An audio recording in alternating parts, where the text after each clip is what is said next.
আন্তর্জাতিক দুর্নীতি বিরোধী দিবস বিষয়ে আরও জানতে চেষ্টা করব। আমাদের সাথে বার্তাকক্ষ থাকতে যুক্ত হয়েছেন ডিবিসি নিউজের বিশেষ প্রতিনিধি আদিত্য আরাফাত। আরাফাত, আইনে দুর্নীতি দমন কমিশন একটি স্বাধীন প্রতিষ্ঠান, তবুও রাজনৈতিক পক্ষপাতের অভিযোগ আসছে বারবার। আদিত্য, আপনি তো দীর্ঘদিন দুর্নীতি বিরোধী রিপোর্টিং করেছেন, আপনি কি মনে করছেন? শুরুতে জানিয়ে রাখি যে ৯ ডিসেম্বর আন্তর্জাতিক দুর্নীতি বিরোধী দিবস। দীর্ঘদিন ধরে বিশ্বের বিভিন্ন দেশের পাশাপাশি বাংলাদেশেও দুর্নীতি দমন কমিশন এই দিবসটি পালন করে থাকে এবং ব্যাপক আয়োজন নিয়ে দুদক এই দিনে বিভিন্ন কর্মসূচি পালন করে এবং এই কর্মসূচিতে দুর্নীতি বিরোধী বিশেষজ্ঞ সহ বিভিন্ন বিশ্লেষকরা এইসব আয়োজনে নানা মত দিয়ে থাকেন দুর্নীতি দমনের ক্ষেত্রে, দুদককে ঢেলে সাজানোর ক্ষেত্রে।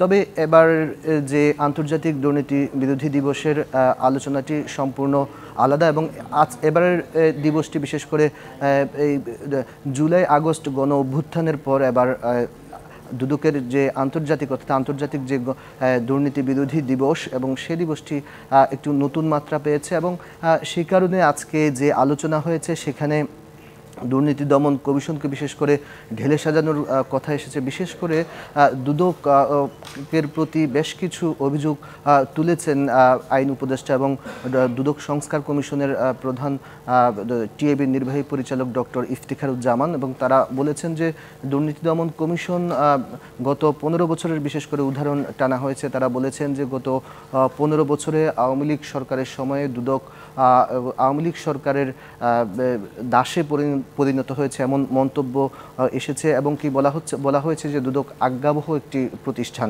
তো এইসব অভিযোগ আসলে অনেক পুরনো অভিযোগ দুদকের বিরুদ্ধে এবং দুদককে আমরা বিভিন্ন সময় দেখতে পাই যে দুদক 2004 সালে দুর্নীতি দমন কমিশন যখন গঠন হয়েছিল এরপর থেকে রাজনৈতিক নানা পট পরিবর্তন হয়েছে এবং রাজনৈতিক নানা পট পরিবর্তনের সাথে দুর্নীতি দমন কমিশনকে আমরা দেখতে পেয়েছি যে রাজনৈতিকভাবে যে ব্যবহার হওয়া সে বিষয়টি আমরা দেখতে পেয়েছি। এর উদাহরণ আমরা দেখতে পাই যে যখন যে সরকার ক্ষমতায় থাকছে সেই সরকারের মন্ত্রী বা এমপিদের বিষয়ে দুর্নীতি দমন কমিশনের কাছে কোনো অভিযোগ আসলেও আমরা দেখতে পাই যে সেসব বিষয়ে অভিযোগ বা অনুসন্ধান বা তদন্তের কোনো ব্যবস্থা নেওয়া হয় না এবং বিরোধী রাজনৈতিক যে নেতাকর্মী বা নেতা বা বিগত সরকারের যারা মন্ত্রী এমপি ছিলেন তাদের বিষয়ে দুদক এক ধরনের সরব অবস্থান দেখতে পাই।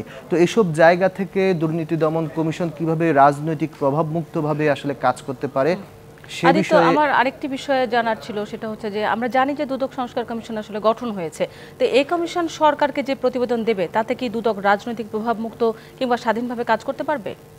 এটি অত্যন্ত গুরুত্বপূর্ণ প্রশ্ন। এই বিষয়ে যদি আমি যেহেতু দীর্ঘদিন ধরে দুর্নীতি দমন কমিশন বিট কভার করছি, সে বিষয়ে অতীতের অভিজ্ঞতা বলা হচ্ছে যে যদি রাজনৈতিক সদিচ্ছা না থাকে তাহলে দুর্নীতি দমন কমিশন অর্থাৎ দুদক সংস্কারের জন্য যদি কমিশন প্রস্তাবও দিয়ে থাকে সেক্ষেত্রে যদি পরবর্তী রাজনৈতিক সরকারগুলো বা পরবর্তী সরকার বা এই প্রতিবেদন অনুযায়ী যদি ব্যবস্থা না নেওয়া হয়, দুর্নীতি দমন কমিশনকে স্বাধীনভাবে কাজ করার সুযোগ না দেয়া হয়, তাহলে সে বিষয়ে আসলে এই কতটুকু কাজ করবে সে নিয়ে প্রশ্ন থেকে যায়।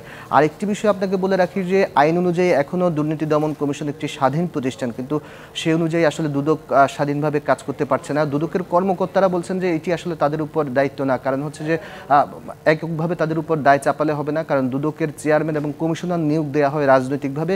কাজেই দুদকের নেতৃত্বের জায়গাটি যদি ঠিক করা হয় তাহলে দুর্নীতি দমন কমিশনের স্বাধীনতার বিষয়েও তারা স্বাধীনভাবে কাজ করতে পারবেন বলে দুদকের যারা কর্মকর্তা আছেন তারা সেটি মনে করছেন।